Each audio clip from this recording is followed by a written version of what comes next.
Hi Tilda, before heading to do your homework, I will briefly summarize a couple of important concepts covered in last week's class. This session will help you keep in mind what is important in terms of data collection. One important idea in the research project is the unit of analysis. The unit of analysis is the major entity that you are analyzing in your study. It is the what or who that is being studied. Units of analysis are essentially the things we examine in order to create summary descriptions of them and explain differences among them. In social science research, several units of analysis commonly used include individuals, groups, organizations, and social artifacts. Individual human beings are perhaps the most commonly used units of analysis in social science research. Researchers tend to describe and explain social groups and behaviors by analyzing and aggregating the behaviors of individuals. They can note the characteristics of individuals, gender, age, religion, attitudes, etc., and can then combine these descriptions to provide a composite picture of the group the individuals represent. Some examples of classes of individuals that might be studied include college students, single parents, Catholic churchgoers, factory workers, gang members, etc. As the units of analysis, individuals are commonly characterized in terms of their membership in social groups.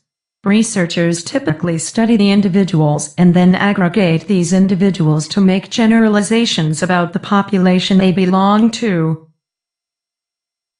Another unit of analysis commonly studied in social science research is the social group. A researcher may be interested in characteristics that belong to one group, considered as a single entity. For instance, if a researcher is studying criminals by looking at the members of a criminal gang, the unit of analysis is the individual, the criminal. However, if the researcher was studying all gangs in a city to learn the differences between them, big gangs versus small gangs, West Side gangs versus East Side gangs, etc., the unit of analysis is the social gang as a group because the researcher is interested in gangs rather than their individual members. Other examples of units of analysis at the group level include single versus double parents family. Researchers typically describe a population by generalizing from their findings about individual groups that make up that population. Another unit of analysis used in social science research is the social artifact. A social artifact is any product of social beings or their behavior.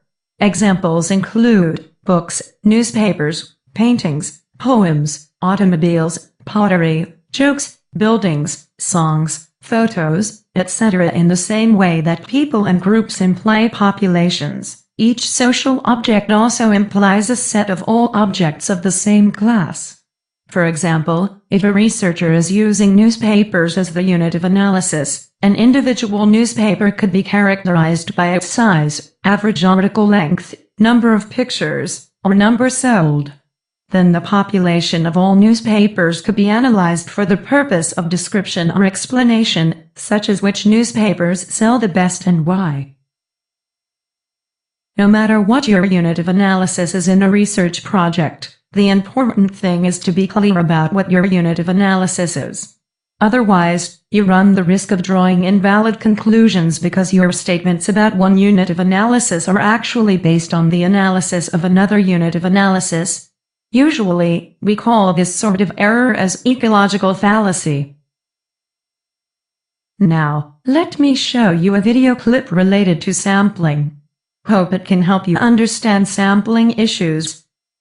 https://www.youtube.com/watch?v=be9e-q-jc-0